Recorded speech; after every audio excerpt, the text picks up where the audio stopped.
Southeast Radio's Business Matters with Karl Fitzpatrick. Southeast Radio. Well, emotional intelligence and resilience are vital skills in today's world, and my first guest, Stephanie O'Malley from Education Desty, has developed an online programme which develops and fosters these capabilities in children. Stephanie joins us now to discuss the success which Education Desty is enjoying in the UK market and how it has gained the Royal Seal of Approval. Stephanie, before we discuss the business, I'd like to get an insight into your own background. Good morning, Karl. Thanks so much for having me on. Sure, Karl. Well, my formal training is as an educational psychologist. So I did my degree way back in '98 in Galway, and I suppose got as much experience as I could to see which pathway I was going to go in terms of psychology. That was my passion at that time. And I was fortunate to get onto my master's course in UCD in 2005. And that's where I suppose my passion for the whole area of emotional well-being and the emotional intelligence of children came from. So talk to us about the thinking behind Education Desty. Yeah, it's been a very long process, I have to say. I remember when my nieces being about 6 or 7 when we talked about Desty, and they turned 21, I can't believe, over the summer. So Desty has been an evolution of a long period of time and thought process. And I suppose, a lot of it came from my master's training in the educational psychology. And at that time, which is quite a few years ago now, there was a heavy emphasis on the psychometric testing of children, the numbers, the IQ scores. And I always struggled with that. I struggled in my training and in my placements, and I always felt there was something missing. And I remember one of our lecturers coming in talking about the emotional and social aspects of learning.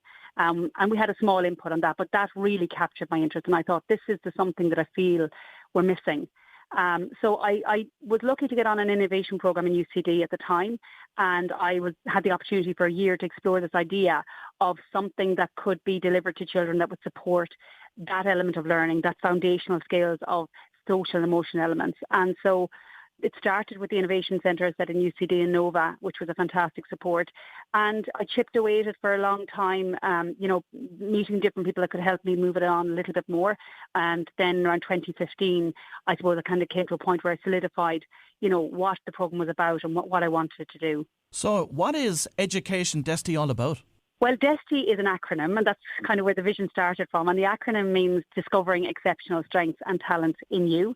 And the acronym also is the name of our little character, our little online mentor, Desty. And the whole idea of the programme is about providing children with the skills, the resources and a role model in terms of how they can develop their emotional literacy, their emotional intelligence, and ultimately their emotional resilience.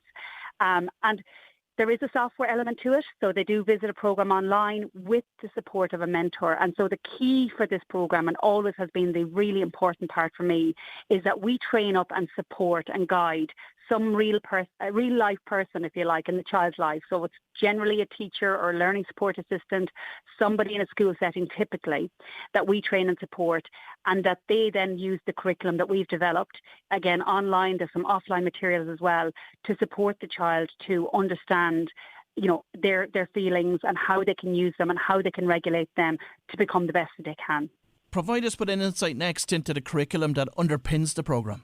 The curriculum is based on 3 core building blocks, and the whole idea is that, in a very broad basis, we have 3 core parts of the brain. The bottom part of the brain is like the survival brain, and we have to feel safe and secure, and we have to feel like we're in a situation where we are connected and are protected. The second part of the brain is all about feeling that we have an emotional bond or emotional connection, attachments with the environment and with the people in the environment. And the third part then is around the thinking brain, the neurological, the problem solving, the real thinking part of it. And so the whole way that the program has been built up, what I found a lot of programs that I explored, they were at the top down, they were trying to approach the learning. So they were giving strategies around, problem solving strategies, mindfulness, lots of really good tools and good strategies. But the problem where they were forgetting about the foundation levels of the brain for all adults and children, which is that we have to feel safe, we have to feel emotionally connected, and then we can start to really learn, understand, plan, critically think, reflect. So that is the foundation, and that's the core structure of how I develop the curriculum. And why is it difficult for children to naturally develop emotional intelligence? It's really interesting when you look at it, and when I do the training and I run monthly mentor meetups with my mentors, it's an area that so many of us struggle with. It's not just children, and I think one of the biggest things for children is and myself and others included, we don't have the role models really of very highly emotionally intelligent beings who help us who model for us what it's like when we come up against challenges, who model the emotional vocabulary, the importance of that, having a range of words for how we feel, not just one or two. And it's been shown, there's wonderful research done by the Centre for Emotional and Social Learning in the US, CASEL it's called, and they have demonstrated how the broader a child's emotional vocabulary, and adults, the broader the vocabulary, the more likely you are to be able to regulate feelings when you have the word. And Dan Siegel coins it, name it to tame it.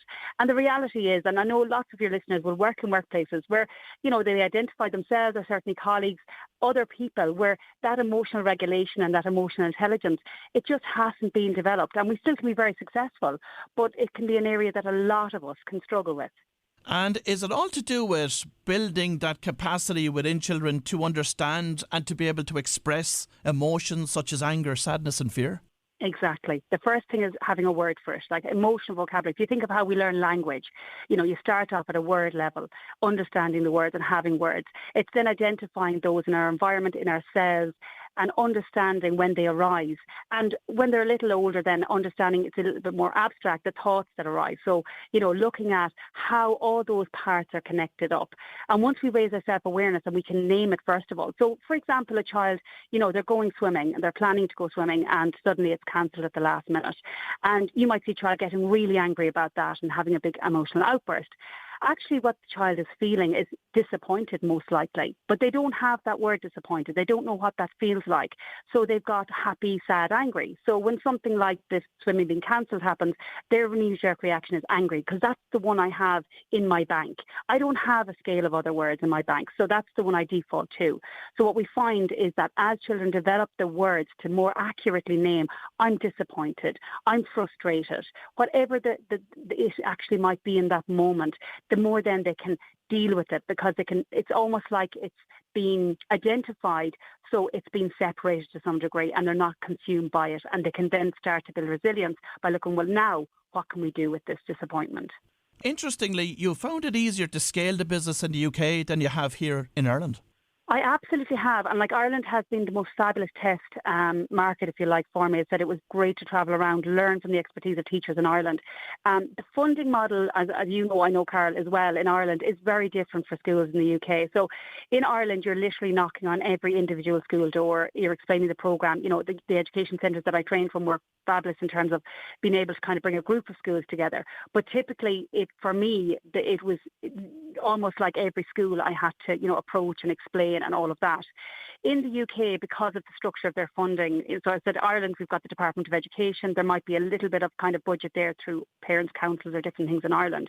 In the UK, because you're dealing with individual local authorities that fund education, but also fund other types of interventions and other cohorts of children, you've got a much easier way, I suppose, of explaining at a broader level or a higher up level what you're doing, and for them to then roll out to a network of schools. So an example would be Norfolk local authority that we've recently been working with, and they've just rolled out to 50 schools as part, in the last, just say since May, they've been rolling it out. So that would have been incredibly difficult to get in Ireland. Now, we've been very lucky in Ireland because we have a number of fabulous schools completion programmes and schools completion programme officers who have trained and are bringing Desty into schools. And schools are hearing about Desty through that model. But certainly the UK has been for us a better model in terms of the route to market and to be able to scale. How accessible were the key people in local authorities in the UK, and how open were they then when you got in front of them? I think I was very fortunate. At the time, a number of years ago, I was doing a doctorate in the University of London, and as part of that, my supervisor put me in touch with the local authority in Hampshire. He was a senior educational psychologist. He really liked what I was doing, and he put good contacts my way, which was really, really helpful to open a door into a local authority. That was the key piece, getting into one. We ran a pilot there in 2015 with their local educational psychology service, a small-scale pilot, which was really successful, and they were very happy with the impact. So having that initial test site was really useful, and Hampshire was a very good key area to start with as well. And from that then, I suppose, we got to know other people in that area. One area it didn't happen by design as such, but the programme was really taken on by people supporting young children in foster care or adoptive care. And so we found our way from the Hampshire pilot into sort of that market where there was specific funding. And what age profile is Education Desty most appropriate for? Is it primary or secondary? It's absolutely primary, and typically in the UK they say Key Stage 2, but it's typically around 7 to 12 years old. Now we do have some mentors, particularly in the UK, working at second level successfully, and we have quite a few early years also using it again in the UK. The mentors adapted slightly depending on the child and the age of the child, but typically it's around 7 to 12 would be the key age that would use the intervention. And Stephanie, I understand that Desty has even met the new Prince and Princess of Wales. What did they want to know about the business? Yeah, that was a fabulous encounter, and we were very fortunate to be invited to meet with them. And I remember I met with the Prince of Wales first, and he saw the teddy and he was quite curious, and I started to explain about the emotional intelligence, and he said, oh, this is right down Catherine Street, you have to talk to her about it. So I spoke to him for a couple of minutes, but then the Princess of Wales, I had the opportunity to speak with her, and she just got it immediately. She had just launched her under 5 research into interventions that can be used for children in the first 5 years. So she was really curious about it. The feeling cards in particular, we spoke about those and how we've got a set of, it comes with the programme, a set of 26 feelings in a feeling pack to make feelings fun and to expand their vocabulary in a very natural way. So she just mentioned that her son, George, it was something that she had been, working with him on recently. Now this was a couple of years ago, so he was younger at that stage. But she just totally understood it, and from, I suppose, her knowledge in this area as well, it was something that she completely could see the benefit and, how this would be a key resource for schools. And Stephanie, finally, what are your growth plans for Education Desty over the next 5 years? I mean, the focus for the next year 8 to 18 months is still the UK, because we feel a huge, we still have so much work to do there, and also looking at our second level product within the market that we're in. We do feel there's huge scope in international schools. It's something we started to kind of explore just before COVID. We were in Dubai and we were looking at different schools there that were very interested. So I do think there's a good product market fit there as well. Obviously, we would love to go global. I would love to think in 5 years' time, we'll be looking towards the States and and even further.